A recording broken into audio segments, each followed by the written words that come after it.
Ayun, so magandang hapon po sa inyong lahat mga kastokwa. So welcome na naman po sa isa na namang travel adventure. Makararating lang natin, so time check muna, 2:16 na ng hapon. So nandito tayo ngayon sa Pagbilao, Quezon, dito sa Relax Hotel. Kaya tayo nandito sa Pagbilao, Quezon guys, dahil pupuntahan natin yung isa sa very historical talaga na tulay. Makikita yan sa Tayabas, Quezon. Ito yung pre-Spanish colonial na stone bridge. Subukan natin na i-vlog yun pagka gumanda-ganda ang panahon bukas para makita rin natin, malaman ang history ng tulay na yon. Stay tuned lang at keep on watching. Maraming salamat.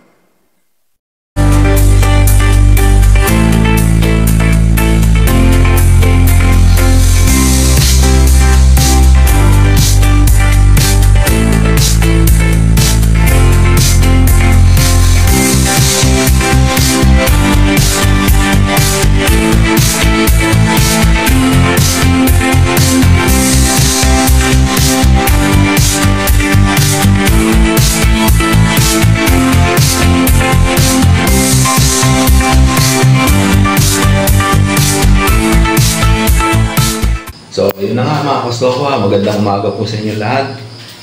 At time check muna tayo, 5:40 AM. So, location pa rin natin dito sa Relax Hotel. So, subukan natin ngayon na puntahan yung makasaysayang na tulay dito sa may Tayabas, Quezon. So, bisitahin natin guys. Dahil maaga tayong magising. At saka maganda naman ang panahon. So, tingnan natin yung panahon.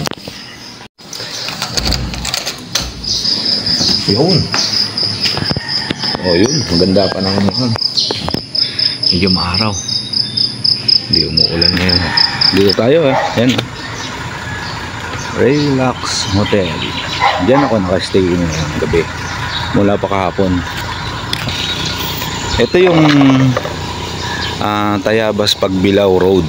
Yan, hanggang doon papunta yung 20 Malagunlong. Yan. So, abang-abang tayo ng tricycle dito. A few moments later.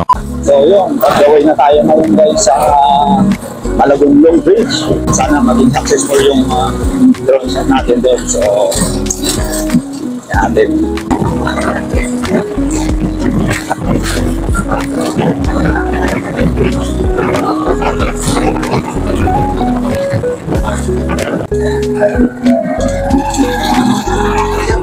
Mukhang punta Lucena, ano?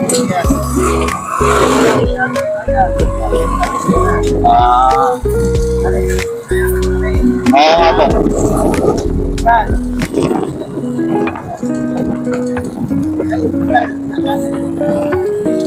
Yan nga po, yan. Yan na. Yung tulay. Guys! Shoutout kay Kuya Arnel na nagdatid sa akin dito sa Malagunlong Bridge. Opo. So, yun po. Guys, salamat po kontakin ko na lang ako kayo pagkatapos ko. Yun guys. Magandang umaga.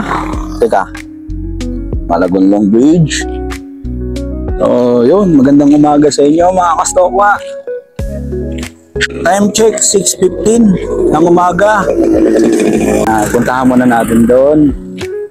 Drone shot. Siyempre may historical marker yan dyan Puntahan muna natin para makita natin yung dun sa Diba? Napakaganda, napaka-historical. Yan. Ganda Harap maligo dyan Ang lamig na tubig yan.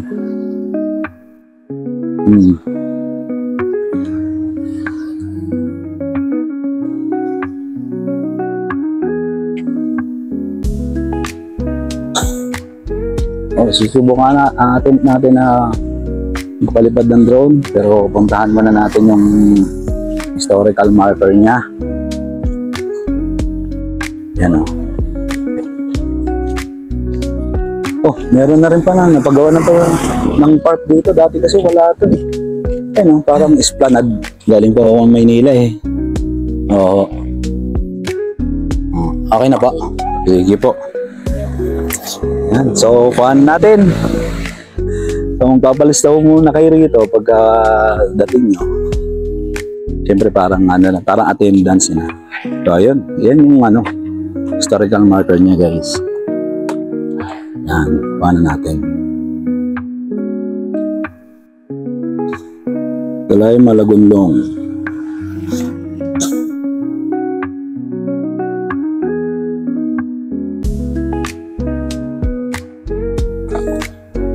Ayun. Dati nung huli akong pumunta rito, hindi pa ganito yung guys, hindi pa ganito yung daanan dito, hindi pa ganyan noon. Meron na rin nagbabantay sa tourism office. So, at least kahit pa paano may nagbabantay rito, may preserve talaga yung tulay. Kasi sabi ni Madam, meron daw pinapasukan daw ng sasakyan. Sabi ko, kaya bakit naman ganun? Siyempre luma na rin itong tulay na to.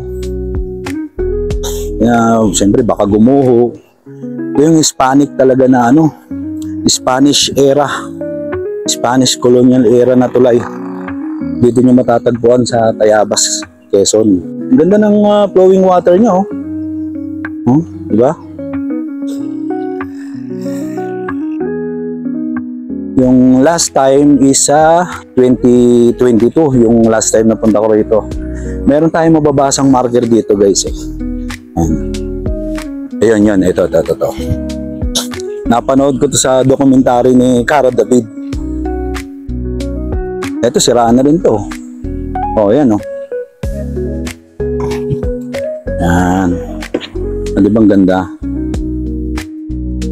Ayun yung bagong tulay na pinagawa ng gobyerno.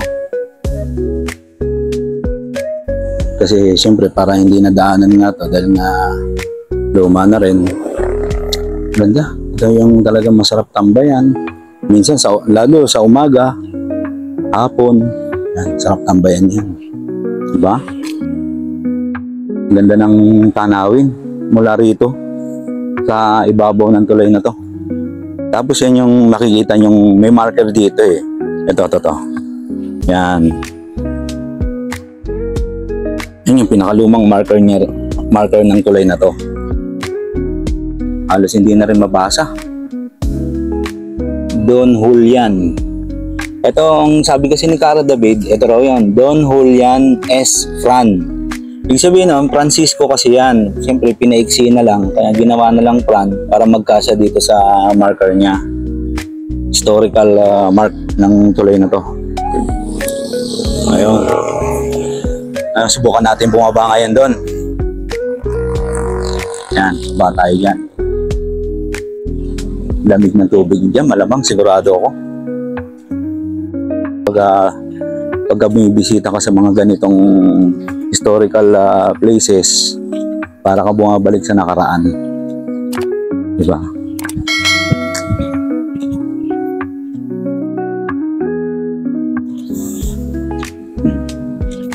Yan, dyan tayo bababa.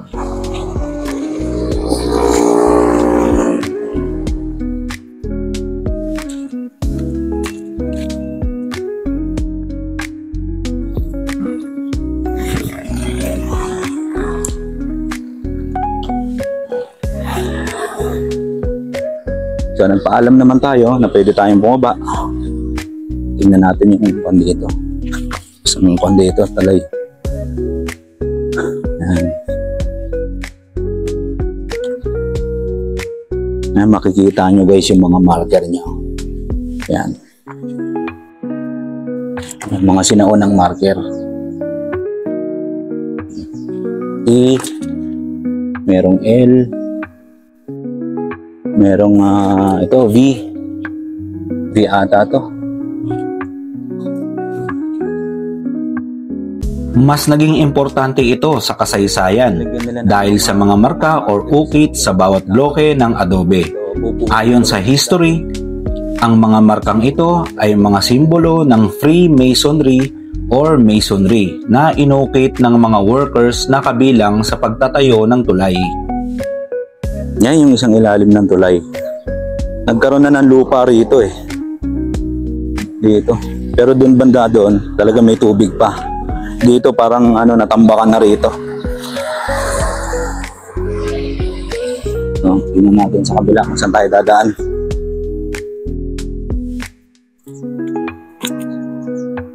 Silipin muna natin dito.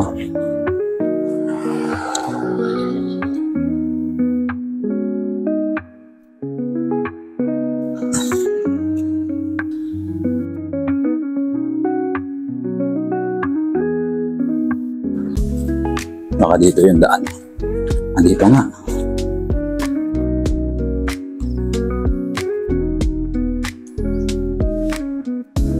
Oh, may nangingisda na ron si Manong. Tandaan natin yung mismong ilalim na makita natin. Wah. Ayan oh. Ang ganda. Grabe. Mas malaki ito kaysa dun sa yung lumubog dun. Pero parang halos pares lang din naman ng sukat.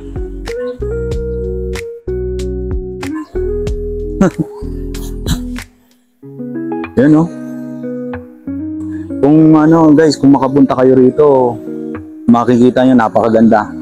Tong! Sandaan pababa! Sandaan pababa dyan, dito?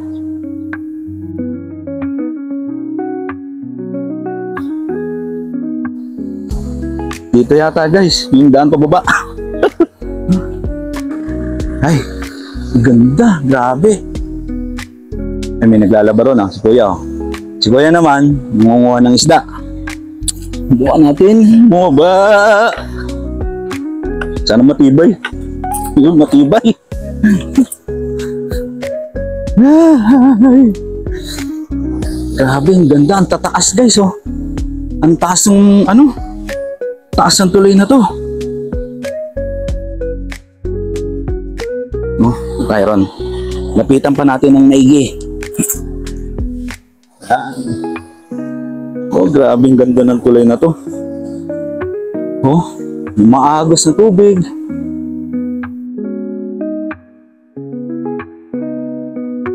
So, yun guys. Nakatagi tayo sa mga bato-bato ron para makarating dito. Yan. Ayan, ang taas oh.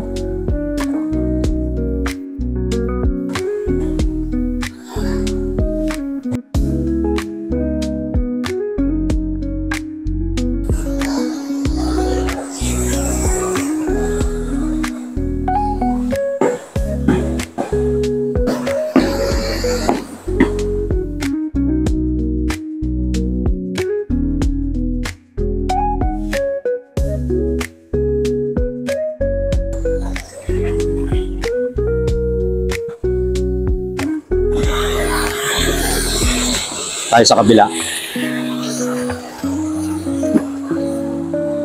Nakapaan na lang ako. Diba?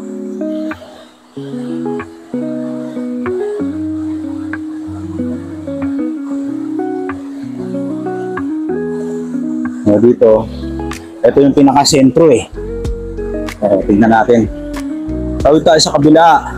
Hindi naman malakas yung agos eh. Kasi hindi naman umulan. Paggabi umulan, malakas kahapon. Hirap tumawid sa kabila. Ito na lang tayo. Uy. Dito tayo. Medyo malalim dyan, oh.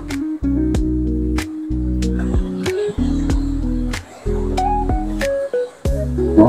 Oh, may mga bilog-bilog dun, oh, guys. Oh, kung mapapansin mo. Ayan, oh. No, mga sinuunang ukit pa yan. Hanggang doon sa ceiling, oh. Yan, oh. May ayan guys, pakita ko. Ano makita? Ayan, oh. May triangle. May letter C, may letter G. Iba-iba. Galing nung pagkakagawa nila. Pero dito, mga bilog-bilog eh. Mga simbolo. Ayun na, bila tayo. Dito yung may mga naglalaba. Ang sarap mag-picnic dito, guys. Oh. Kaya pag napunta kayo ng napunta kayo ng Tayabas at nadaanan nyo itong tuloy na to, consider nyo rin na bumaba, silipin, tingnan. Kasi kung makikita nyo lang sa sa ibabaw, baliwa, kulang yung nyo, kulang yung pagbakasyon nyo rito. Kulang yung experience nyo, kumbaga. Maganda talaga akyatin nyo. Ay, babayin nyo para. Yan. Ha? Nakakamanghalang talaga tingnan to. Itong tuloy na to dahil ang laki. Ang laking stone bridge na ito.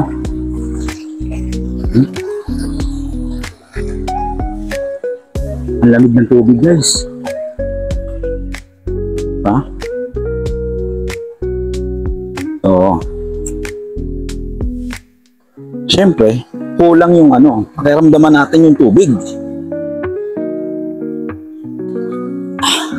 Yung tubig.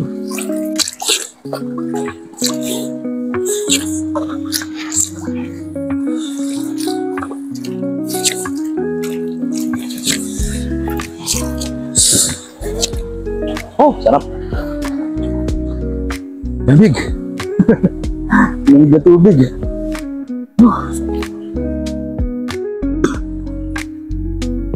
Marami nga talaga rito eh. Kadalasan dati, nung pag dumadaan talaga ako rito, maraming mga naglalaba. Lalaba, naliligo, nagpipiknik. Walang entrance fee dito, guys. Magpapalista lang kayo doon sa may historical market doon sa taas. So, pwede na kayong pumunta rito. Pwede na kayong bumaba.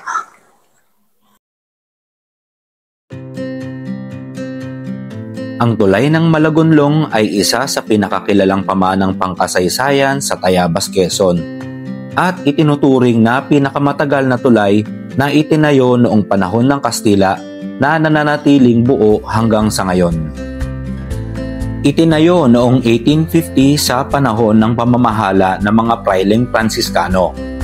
Ang disenyo ay gawa sa neoclassical style at ang mga materyales ay kinabibilangan ng adobe, apog at albumen na ginamit bilang natural na pandikit, isang teknik na karaniwan sa mga istrukturang kolonyal ng Espanya. Ang tulay ay dapat nakasama sa UNESCO World Heritage Site. Unfortunately, nabigo ang application nito dahil sa nagkaroon ng panibagong tulay na itinayo sa tabi ng lumang tulay, dahilan upang hindi ito nakasama sa list ng UNESCO.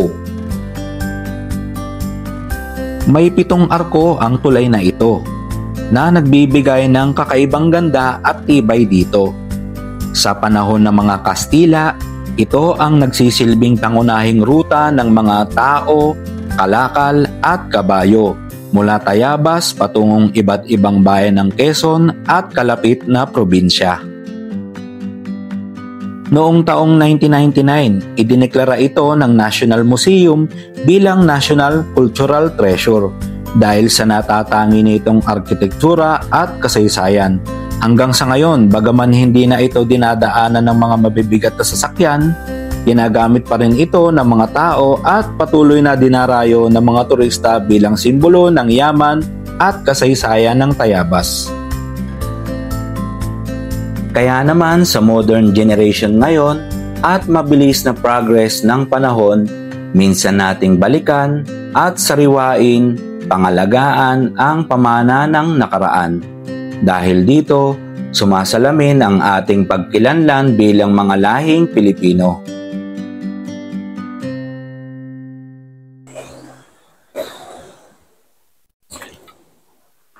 Napanood nyo naman po at meron na naman tayong isang episode na napuntahan dito sa probinsya ng Quezon. Ito po ang Malagonlong Bridge. Very historical talaga guys at talagang napakaganda talaga ng tulay na to at biruin nyo, siyempre napakaluma na mula pa nung 1800s pa ito guys, ginawa. Spanish era pa itong tulay na to. Tapos makikita nyo yung daloy ng tubig, di ba? So muli, maraming salamat po sa aming mga subscribers sa aming YouTube channel, Jairos TV, at aming followers sa Facebook page at sa aming TikTok account. So maraming salamat po sa mga suporta ninyo at walang sawang nanonood. Sa mga OFW rin, siyempre papasalamat din ako dahil may mga OFW rin tayo ng mga nanonood sa iba't ibang lugar, especially sa Saudi Arabia. Maraming salamat po at nag-enjoy po kayo sa mga vlogs na inilalabas namin. So ipagpapatuloy pa rin po namin itong ginagawa namin guys para sa inyo. At magkita-kita po ulit tayo sa susunod na mga vlogs. So mula po rito sa Tayabas, Quezon, Jairos TV po. Maraming salamat po. God bless. Peace.